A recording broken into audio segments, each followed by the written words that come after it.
of the FA Cup in the last 11 years. Second division against First then, and Tony Gubber commentating.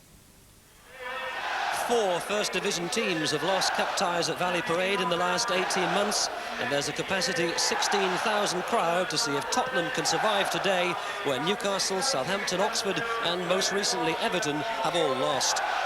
Spurs have already spent £4 million rebuilding half the team since that embarrassing 4th round FA Cup defeat at 3rd Division Port Vale last season. But the most expensive acquisition, £2 million, Paul Gascoigne, is still a spectator, having failed a late test on an injured ankle. It's a blow for Spurs as they face 2nd Division Bradford, who are unbeaten since that remarkable 3-1 victory over Everton in the Littlewoods Cup last month. Bradford make one change today. Gavin Oliver still injured, Greg Abbott at left back, and that means a move into more central defence for number 8 Lee Sinnott, the only Bradford player to have reached an FA Cup final with Watford in 1984. Unmistakable figure of George Courtney, the FIFA referee in charge today. Spurs in all white kick off the FA Cup campaign of 1989. And immediately a foul. Mark Leonard penalised. Tottenham with a free kick in the first few seconds. Gary Mabbott will go forward, and George Courtney has to bring his authority to bear in the opening 10 seconds. Waddle and Fenwick together with the free kick, an early opportunity to get the ball into Bradford's penalty area. Stewart. Now with chance to get in an early cross. Mabbott's header. Important early save by Paul Tomlinson. Stewart, who got the opening for the left foot cross, and Gary Mabbott, the skipper, out jumping the defence. And Tomlinson had to make an important save in the first 30 seconds.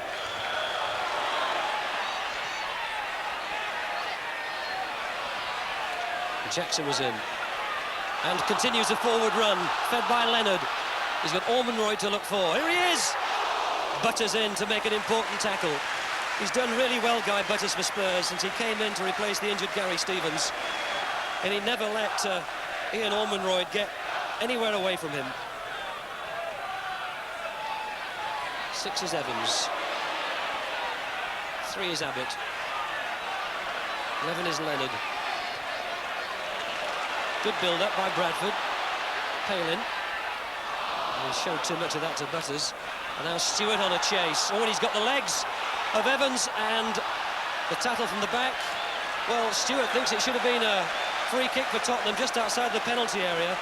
But George Courtney wave play on. David Evans was the defender who put in the tackle that one or two may feel just clipped the legs of Stewart and pulled him back. Bergson. Pursued by Abbott. This is Waddle. Steps away from trouble neatly. Fairclough. Mitchell Thomas, who was almost hospitalised by that ball from Fairclough. Now the Spurs defender forward. Mitchell Thomas. And he's pulled the cross behind most of them. This is Stewart. This is Waddle.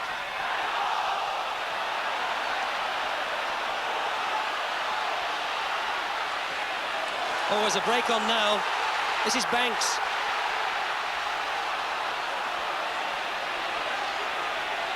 Palin. Banks again. Back to Palin. Abbott. Greg Abbott, the left back, with the best opportunity of the match, coming on that quick Bradford break. Banks and Palin involved.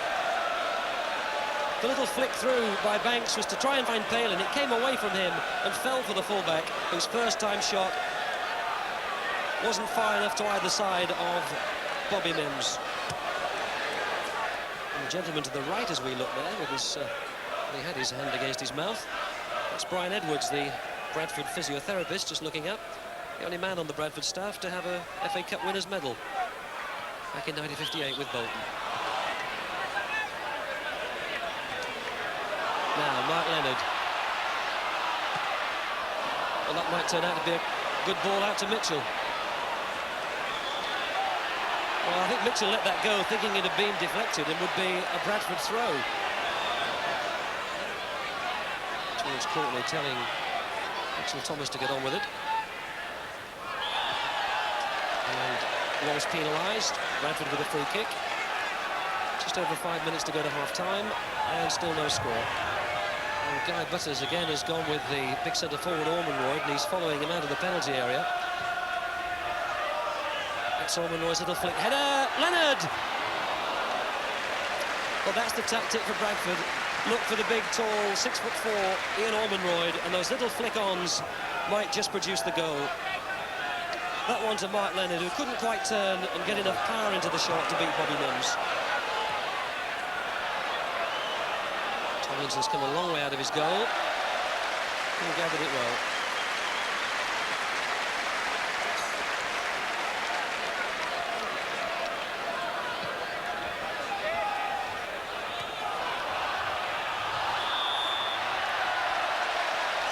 And with 3.5 minutes to go to half-time, Bradford with another free kick. Mark Leonard shouting instructions. And taken out to Mitchell. Oh, it's a great goal! Spurs caught absolutely cold.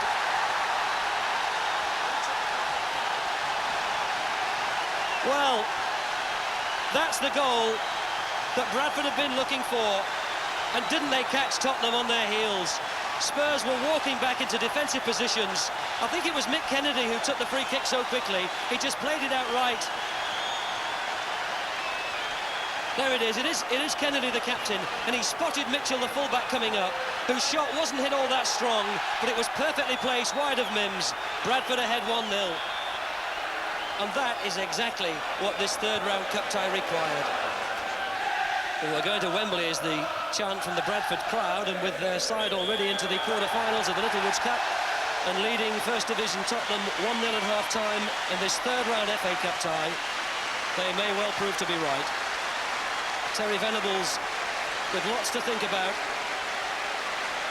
as a result of that goal by Brian Mitchell, and that really has ignited this match. There are many thousands of Bradford fans who couldn't get a ticket for what may well prove to be another famous giant-killing act by their side, but if you've got a football, well, you can still pass the afternoon. Experienced era international Chris Hughton on at the start of the second half for Tottenham, replacing the Icelandic international Gudni Bergson. And that's meant Tottenham have had to reshape, and Chris Hughton has gone to left-back. Now 30 years of age, capped by Hera 37 times. And Tottenham have never got out of the FA Cup in the third round for the last 11 seasons. Stewart got a little push in the back then from David Evans as that ball dropped. And Spurs in turn have taken the free kick quickly. Waddle, out from under the goalposts. And Banks, I think, was the saviour then.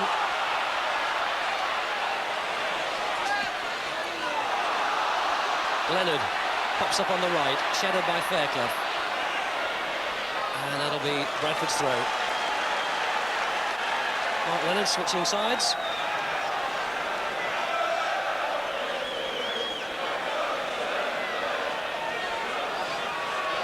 Kennedy with the throw. Kennedy again. Away by Fennick. Waddle. For Stewart to chase, with Jackson in attendance. He's got Walsh to aim at, and Mitchell's arrived. Paul Allen.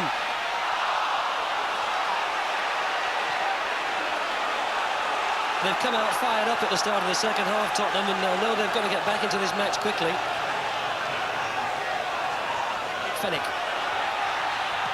Looking for Mitchell Thomas. Header across goal. Walsh! Well, he's not the biggest player, Paul Walsh, and he didn't do enough with that to test Tomlinson.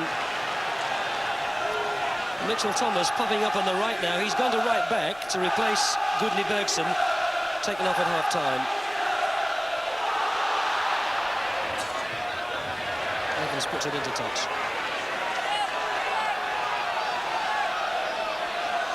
Walsh. Looking for Mitchell Thomas. Allen. And away by Jackson. To Mark Leonard. Popping up all over the field, Mark Leonard. Oh, that's a blatant obstruction, but George Courtney waves things on. Mitchell Thomas Stewart! Oh, what a pity. It was a good decision by our FIFA referee, George Courtney, because it was an obvious attempt at a block, but he let Mitchell Thomas go on, and the cross to pick out Paul Stewart, well, it was perfect, wasn't it? And didn't that look a goal all the way, and just wide of that far post. Kennedy upended by Paul Allen.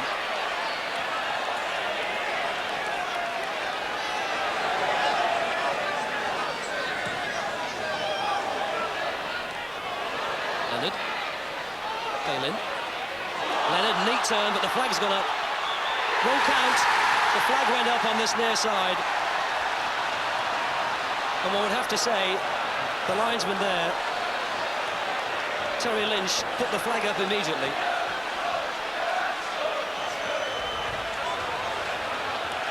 So Greg Abbott disappointed, the goal doesn't count. With 26 minutes left to play, it looks as though Tottenham are about to make a second substitution. Paul Moran getting ready, forward player. And this interruption will give Spurs the chance to bring him on. It's like Paul Allen, who's having his name taken by George Courtney, as Paul Moran comes on. Half of his 10 appearances this season have been as a substitute, as Allen gets the yellow card.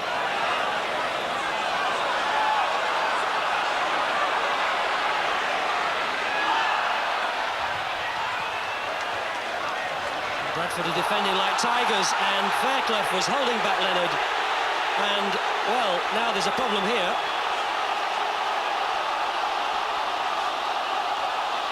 He's had words with Fairclough once in this match already. No doubt that he held back Mark Leonard. In fact, he's made a bit of a mess of his shorts. And Mark Leonard shows no modesty. And I suppose the professionals would reflect that there was little option that Fairclough had there. And it's the number 9 Ian Ormonroyd who's going off to be replaced by, I think it's number 12, Paul Jewell.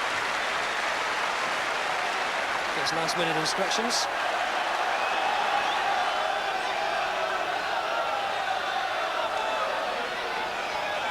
Four minutes left. Fairclough for Spurs. To Allen.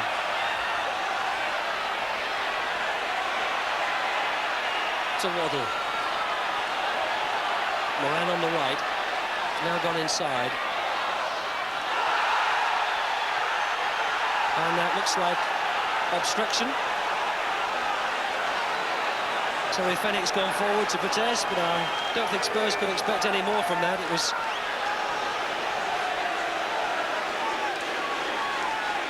fairly clear obstruction. That's given Spurs an indirect free kick just inside the penalty area. And Spurs have got 7 forward. Allen.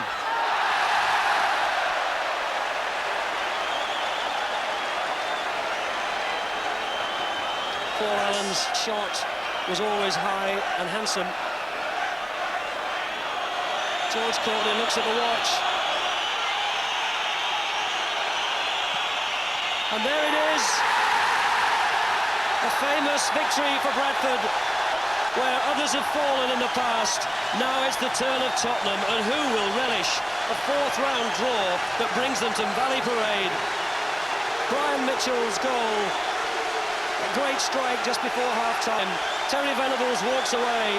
It's disappointment and dismay for the Tottenham dressing room, but it's joy and celebration here. The lights are burning on the roads that lead to town, and there'll be celebrations here tonight. Make no mistake of that. A victory that was in no way a fluke, which was thoroughly deserved, and which Bradford can savour. So another upset. Fair result, James? Yes, got to confirm that. It was a stylish game, as Tony said. It wasn't a fluke. They played with some style, close game, and just came out on top. And I don't think Spurs' claim for a penalty was quite substantiated. It was close, good try, but no. OK. Well, now Everton are...